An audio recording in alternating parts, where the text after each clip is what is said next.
Time is of the essence. Real estate is a fast-moving business, and I myself am a type A personality, so I like to work fast. It came easy to me to have speedy response time and give that client that information and a response that they were looking for in a super timely manner. I truly believe I was a trendsetter in this arena. My response time was so fast, and I was often told this at listing appointments, buyer consultations, and even with cooperating brokers. This is 15 years ago, before everyone and their brother was making, emails and text messages the norm of a 2-minute turnaround. Clients wanted to feel like they were important. They want to feel like priority one and that their needs were met, and that translated to exceptional customer service. And it felt so good that it was a natural jam for me to just give them that information and give them that service. But it really wasn't the norm back then. Everyone usually took their time. They compiled information. Maybe it was next day.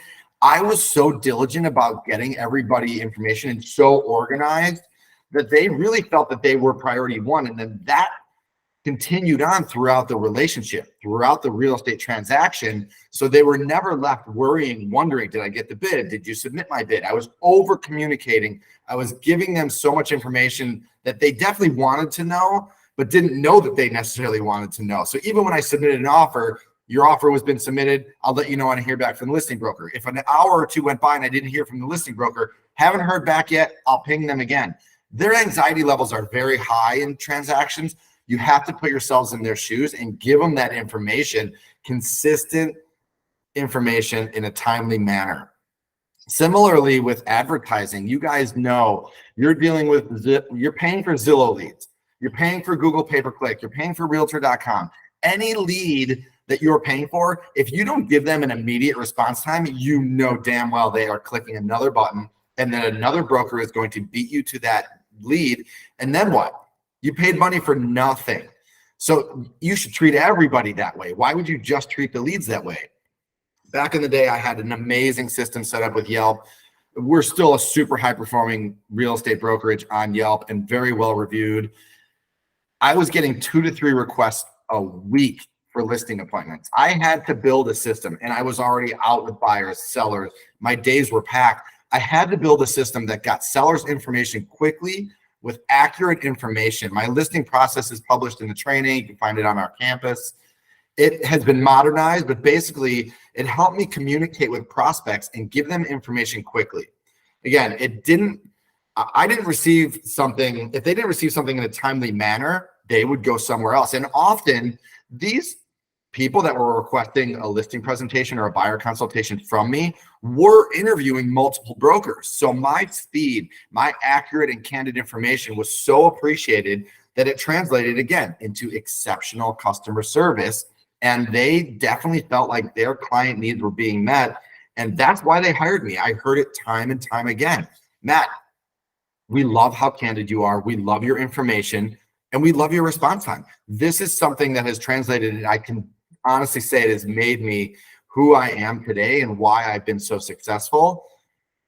If you've reviewed the training, you know that I always give them an idea of pricing and all of the services that come along with our model. So giving them that info, again, builds the credibility, builds the candor, and helps them understand who you are and what to expect. Being organized is critical in this process. Text messaging was not as popular 15, 20 years ago. Yes, I'm dating myself. And I definitely use text message, but email to me is so much easier to be organized and try and have a process around it versus scrolling through old text messages and understanding if I've responded to them. My email inbox, if you are in my inbox, that means that task has not been handled. If I've handled an email, it then goes to the archive folder, and I have handled the task. My inbox is not cluttered with old emails that I've dealt with. That is not the professional way to have your inbox looked. And I'm happy to take that offline and give you guys a tutorial on what that should look like. So being organized is critical. So when you're getting inbound info, you know how to handle it, and you aren't, overwhelmed by 100 unread messages. Understand how to stay organized. And being organized translates into, again, customer service. This is now the norm, but you seriously have to be quick on the draw with text, emails. There's so many levels. This isn't only client-based. Sierra CRM can help you a ton with staying organized. I so wish I had a CRM 15 years ago. I am confident that my life would have been so much easier, so much more organized, and I probably would have increased my business 20 to 30% just because things slipped through the cracks. I didn't have those auto responses. I didn't have the notifications set up perfectly. I did have a lot of notifications. Trust me, I overused Outlook calendar, but the CRM is so much better. Embrace technology and be patient when you're learning new things. I've learned this. We're all going to learn this throughout the real estate journey. There's going to continually be new technology. Now we're dealing with AI and what that's doing. Take the time, educate yourself. I have a great broker story from myself from last week. Had a buyer client interested in seeing a property. The listing came on the market Thursday. Due to their schedule, we couldn't see it until Saturday. We knew we weren't going to be the first people in the door, but that was when we got in. Toured the property. I'm, my touring process, I'm very detail oriented. We spent probably 15, 20 minutes there. We walked outside. The clients loved it. I immediately texted the broker because I knew this is a hot market. We weren't the first person in the door, and they probably already had an offer. Texted the broker. She was so thankful that I had gotten them, that I sent her that text message because they had just gotten a very strong offer, according to her, and that her seller was considering accepting it right away. We froze the transaction. We froze the seller. I quickly went home and did comps, presented a CMA to my client. We had an offer together within an hour and a half of me seeing that property and texting that broker, and we went into multiple offers. This would not have happened if I did not text that broker and I did not let my client know that time was of the essence and get everything moving in a very timely manner. I put together a super compelling offer. Seller wanted some time to move out. He'd been there for 25 years. I asked all the questions that you're supposed to ask when you're dealing with a listing agent, whether it's multiple offers or not. Get information. Understand what this seller wants. We told him we closed in 30 days. Give them the house at a rent back for 60 days. We gave them a price that was almost identical, I found out, to the other people, but our terms were better. I ended up building a really nice relationship with this broker. She was super candid with me. She told me the other offer was going to submit an offer Friday, but they didn't. The broker went out to dinner. She had an obligation. She couldn't get her clients the DocuSign.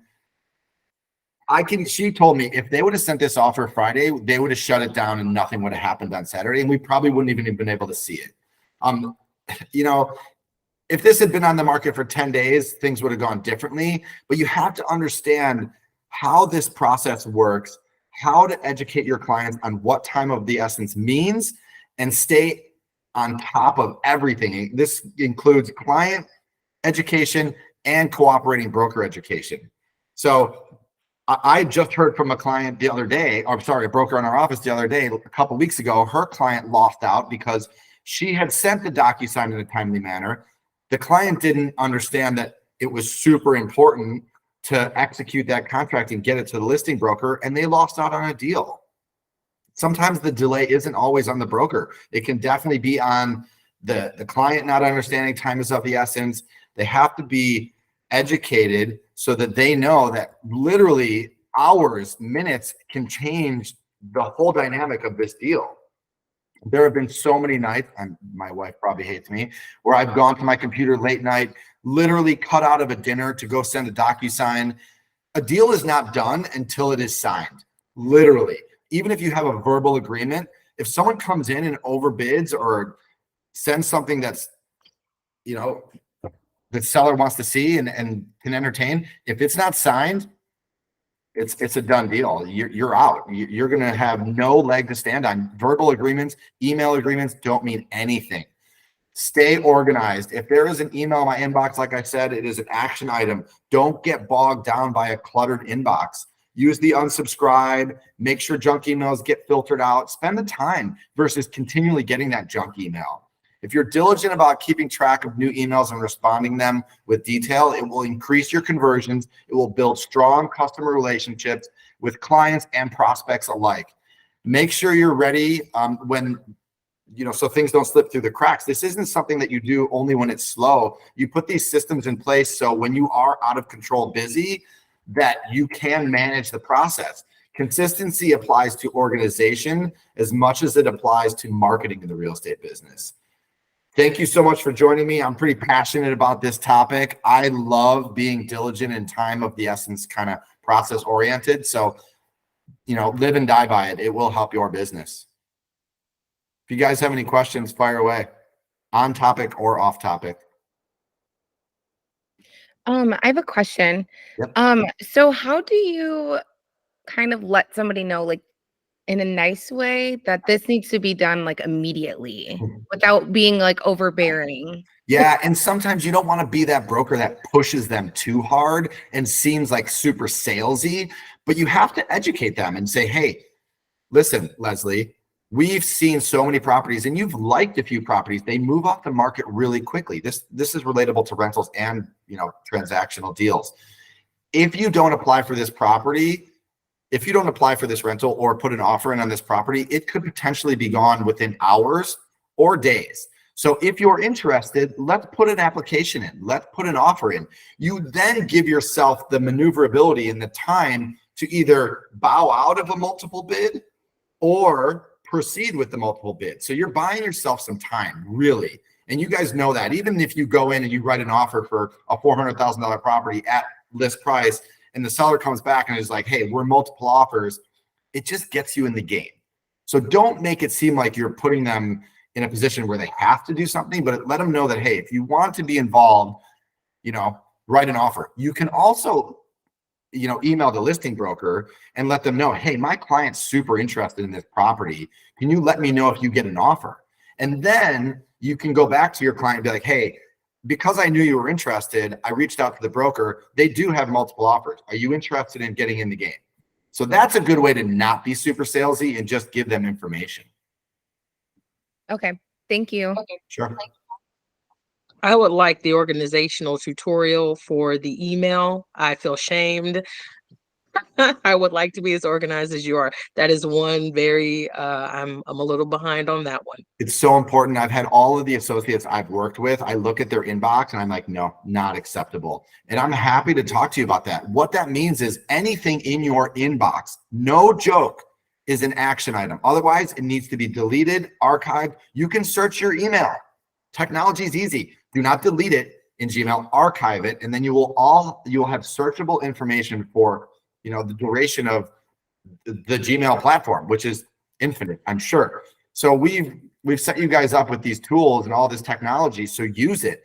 Go through your email today, Imani. I will challenge you, spend 10-15 minutes every day for the next week and unsubscribe from junk. Filter your email so only action items are in your inbox. Dude, I do a ton of deals in my inbox right now. I'm happy to screen share. There's probably 5 emails. 5, that's it. Get organized. I want to be there. I want to be there. Do it. You have to, because I'm telling you, if it's in your inbox and it's garbage. Well, thanks you guys for joining. I really appreciate it, and have a great day. Thank Thanks, you too.